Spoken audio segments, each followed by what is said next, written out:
They hand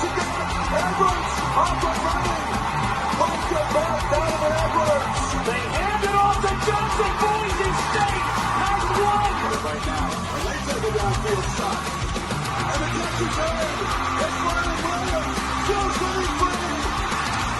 Touchdown.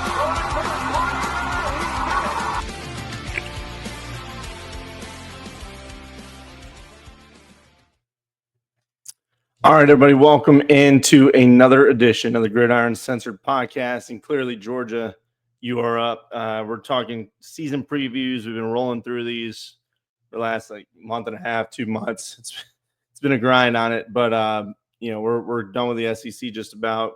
UGA and Texas left. So if you want to go check out the other teams that we talked about, go hit it up on our YouTube. It's also on Spotify and other podcast platforms. Clearly, again, Georgia, you were up, and great season last year. It did not end the way you wanted it to, but none of that matters. You guys, great season, regardless of what anybody says about you. 2024, I like to bring those up first before we, get into the 25 season preview. So let me pull that up real quick, and just again, like to just show it out there. Great start to the season, knocking down Clemson. Really, it was tight at halftime, and then you took the air out of the building. Tough loss against Bama. That was the Ryan Williams craziness, you all know. And then the loss to Ole Miss really was, a tough one there towards the end of the year. But then you guys went on a run, knocked down Tennessee, Georgia Tech in a crazy game, beat Texas in the SEC championship game to win another SEC title, which obviously still important. I don't care what anybody says. That means a ton. And then the tough loss to Notre Dame, going with the Beck saga, and then Stockton coming in, kind of, late notice and just trying to get things going there. But there's plenty to build on. Him getting those reps live in that game is important. So we're going to talk about, what I see on the offense, defense. Just a quick hit. I'm not here to be at ESPN, all right? I'm not going to get micro on every single team that we cover in the country. I don't have the mental capacity to do that right now with everything else I got in my life. And I'm not trying to be ESPN, all right? We're here. We're fans. We're here to talk to fans about football, and that's what I'm going to do. So if you like it, you don't, I don't give a shit. We're going to roll with it. Let's talk some, moving on to, coaching staff, stuff like that. Returning production on first is one I'll bring up. 46% return production. That's something that worries me a little bit, especially when you're going into this year and, people want to get back in the playoffs and avenge that loss.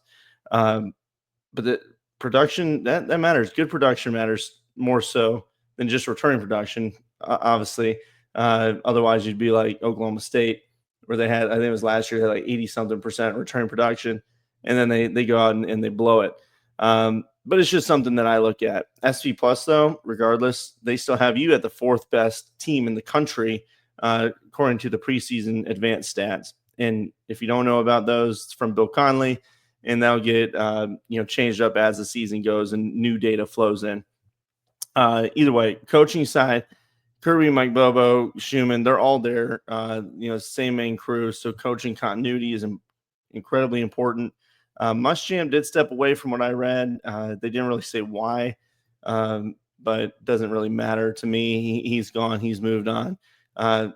That's one thing that I've not really worried about with Georgia has been coaching staff and who Kirby hires. I know there's talk about Bobo being, not the greatest guy that in the world, for, offensive coordinator job. But I mean, you guys still have plenty of talent. Last year, it was, Beck had some issues. There's drop passes. So how much of that is really on the OC? You guys let me know what you're feeling on the staff. All right, moving on. Portal side. I try not to linger too long on, the coaching staff because, one, especially when you have continuity like that, it's going to roll. It's going to flow. So, again, if you guys have something, let me know. We're on the portal. Sorry, I heard something. My kid playing. But we're looking at, the transfer portal, and really it's kind of on the lighter side of numbers, which is fine. I don't mind that. It's 23rd class in the country. And people will look at sometimes the numbers and be like, oh, well, they brought in 10 and they lost 20. And why isn't they need to be closer to that 20? No, you have organic talent from recruiting. Recruiting to me is still more important than, trying to build a team through the portal like we've seen with, Colorado or, whatever. Yeah, it's a lot of these teams. Shit, so many of these teams we've seen it just constantly 40 people in, 40 people out. It's crazy. But Georgia's not built that way. They're going to recruit. So when you look at this portal class, they got guys that they think fill the needs. Kirby's going to go get who he wants and who he believes fit the system. And that's what I think they did here.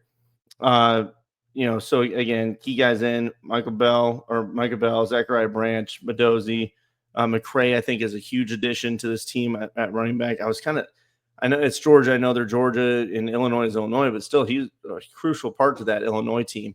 And they have playoff hopes this year, whether he thinks so or not. They do. And, Josh McCray was crucial in that. So I'm kind of surprised he stepped off. But either way, great get for Georgia. Now, you guys did lose some big ones. Damon Wilson, I'm going to say Carson Beck. I know he had a year last year, with some turnovers, but it's still a veteran. That sucks to lose. And you hope the young guys are ready. And then Humphrey was another one that I mentioned or that I wrote down as on a note as somebody that sucks to lose. But again, the organic talent from all the recruiting, classes that Kirby's gotten, it should be, all right to replace him. But we're going to talk about it. Moving on to the offensive side, mentioned Beck's moving on. Everybody knows that where his head was, during the season and the distractions. I don't know. I'm not going to, speculate on that too much outside of he's gone now. It doesn't matter. And it's Miami's, Miami. He's on Miami. So what do you have coming in behind him? We saw Gunnar Stockton come in during the regular season. He stepped in obviously in the playoff. But he stepped in a couple of times, against lower competition during the regular season. But then during the Texas game is when he came in and kind of helped lead it to, finalizing getting that win. It wasn't spectacular. I mean, what do you expect from a guy getting chucked into the fire like that? But it's still 12 of 16 passing for 71 yards. I think it was only like 4 yards per reception. So they kept it close, kept it tight. And just let him, dink and dunk. He did have that one pick, but still, that's fine for a young man coming in. And then he played against Notre Dame, of course, 20 of 32 for 234, 1 touchdown, 62% completion. So, I mean, he's got stuff to build on, and then he gets a full off season of being the guy. You're not splitting reps. You're not, taking secondary reps. He's got the full force of the offense behind him. And what does he have? He's got tools around him that, that can help take some of that stress off. And it really just, for me, the season so much depends on him. I know probably for everybody, but it just depends on how much he can push from last year into this, how confident he is in himself, and how easily he can shake off any mistakes that he might make. But again, he's got the tools around him. The halfback room is deep with McCray and Frazier. It's getting them going. Last year, Georgia had times that I thought they could have ran it more, especially with just the offensive line and all the talent they had. So I'd like to see that. I think McCray is going to be a huge part of that. Frazier's still a good back. He's going to get his. And then, offensive line, that's the other one where, you lose 4 starters. But you've got experienced guys that have stepped in. They've got reps. They've played in games. They've shuffled around. So to me, it's just how quick are this pairing? How quickly will this pairing gel? You've got plenty of time to figure a lot of this out during fall ball.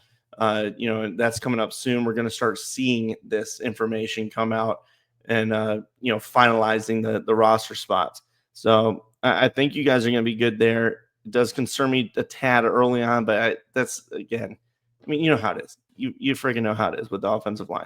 If they're together, they get it. They're gonna rock and roll. And sometimes it takes a little bit for them to gel. Once they do, things open up even more. But The wide receiver room, looking at that, completely loaded. I mean, the portal help, did good. Last year, I mentioned there's too many drops, and that doesn't help out a quarterback. I don't care, who the hell's back there. You got to be able to catch the damn football. And there's a lot of drops, especially in key moments. Uh, so you go out, you get some good weapons, from the portal side. Mentioned Branch, mentioned Bell, guys like that. Noah Thomas coming over from Texas A&M is huge target, 6'6". I mean, the dude he can play. So you've got guys that he can lean on there. And then tight end room, you've got Delp and Lucky too. So you've got guys that have played, that have stepped in. They've got proven production. Now they just need Stockton to lean on them and to just play his game. And again, don't be a head case, which is hard to do. I mean, dang college football, you're getting rushed by crazy, huge people, and they're fast as hell, and you're in the SEC. So we'll see how it all fares on the offensive side. Defense, looking at that real quick, loaded with star talent. We know this, again, talent, but talent has to translate to the field, right? And that's just, to me, the question. How do all these young guys, how do the rotational pieces from last year step up into the moment? They've got great coaching at Georgia. I think they're going to be fine. Defensive line interior, they're deep. They're going to be the key to the season. Christian Miller is a massive piece of that. Edge, you lost guys to the portal, which sucked. You lose Damon Wilson. That's a tough one. Pemba going to Texas A&M. Even losing them to, especially in conference, teams too. That's always a hell of a hit. But again, it's the young guys and the two deep guys from last year stepping in, stepping up, and the talent is there. I mean, you guys got 5 stars, 4 stars all over the place. So it's just who's going to step in, who's going to be the guy. Mendoza from Army coming over in the linebacker core. I'm really excited about this one. He's clearly a very talented guy, coming over from Army. He's going to have, good head on his shoulders, and he's going to be a leader almost instantly. You're going to see those traits, come out. And it's just how well does his game translate from Army, in that style of play into the SEC. But I think you're gonna like what you see out of this young man.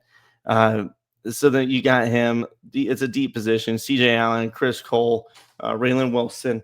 So I mean, you got guys that are just going to tear up the field. And then on the defensive back side, again, so much talent back there. It's just who's going to be the guys that step up.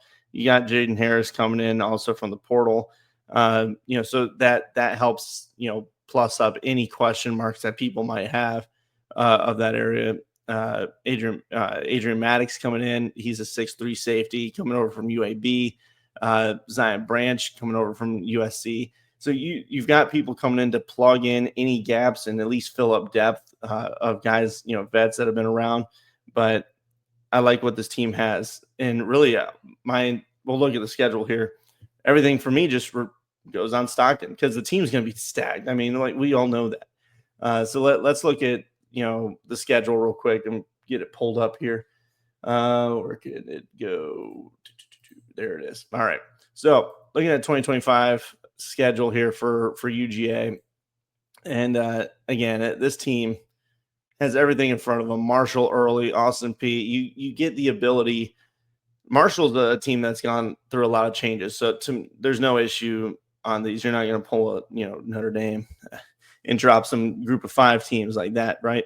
But then you get to those 2 weeks to really figure out any last questions, any last issues that you might have had coming through fall. You can figure them out there.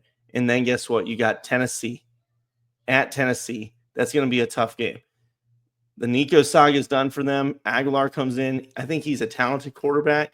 Last year, I think he's just trying. I mean, it's App State. They lost a lot of talent in the year before, in 2024. So he was trying, to be the hero. He played hero ball and do all that type of stuff. He needs to tone down interceptions, but if he does and he gets it scored away, it's going to be a very tough game at Neyland. But if he's still turnover prone, you guys have every chance for that defense to feast. and then you take a bye week. You go play Alabama, Kentucky, Auburn, Ole Miss. That section right there is big for the team. They're working in a new quarterback too, but we all know Alabama, they're a loaded roster. That's gonna be a hell of a match. Kentucky is a team that I think has improved greatly this offseason, especially with quarterback play. So that's somebody you can't really look over. I'd call that's a trap game if there ever was one. You got Bama, trap at Kentucky, and then at Auburn in Jordan-Hare Stadium. We know it's a rivalry game.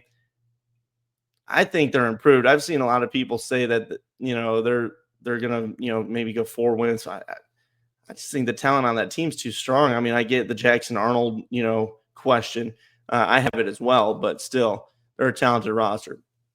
Ole Miss, young quarterback as well. He's been in the system, I know, but he's finally getting the chance to play. So there's a lot of that going on in the country, and that's another reason why I don't necessarily worry so much about Georgia, and Stockton stepping in. But it is a thought that I have, an issue. Let's say it, not an issue, a concern. And then Florida, they're going to be loaded. They're going to be rocking and rolling. Lagway, him being healthy, if he's still healthy, at that point in the season, is going to be a very tough game. Mississippi State, whatever, and then Texas Longhorns. You guys kind of are building a rivalry there. That's a fun one. And then Georgia Tech at the end, they're a tough team. We saw how last year went, and I think they've only gotten better too. So tough schedule. But it all just depends on how Stockton really does. And if you can get the running game going a bit more, for me. Outside of that, it's going to be a very tough team, this Bulldog squad. When I look at it, I do floor and ceiling. Floor, I try to get like worst case scenario, like everything goes to hell. It's not, for me, a lot of people put the floor at the over under, and to me that just doesn't make sense. That's kind of where you expect the team to finish. Is an over-under, but when I'm looking at this team, the over-under is 9.5. To me, the floor would be 8-4. That's, again, if Stockton just does not pan out, everything goes to hell. You drop to Tennessee early and Bama, Florida, and Texas, or even you drop one that you maybe shouldn't, like a Kentucky if they turn it on, or Auburn. It's crazy shit happens in Jordan-Hare Stadium. You guys know that too. So. That's, to me, the worst case scenario. Best case is 11-1. Stockton clicks, the offense is rolling, and you guys get shit moving. Obviously, SEC title championship game, and then playoffs are right there for you. So that's what I see. I hope you guys like the episode. Let me know what you guys think. What are you seeing? I obviously more depth and whatever than what I know about your squad. But from the outside looking in, it looks good. Just want to see a couple things. So thank you again. I hope you guys subscribe, share, like, and hit me up in the comments. We look forward to talking to you. Take care.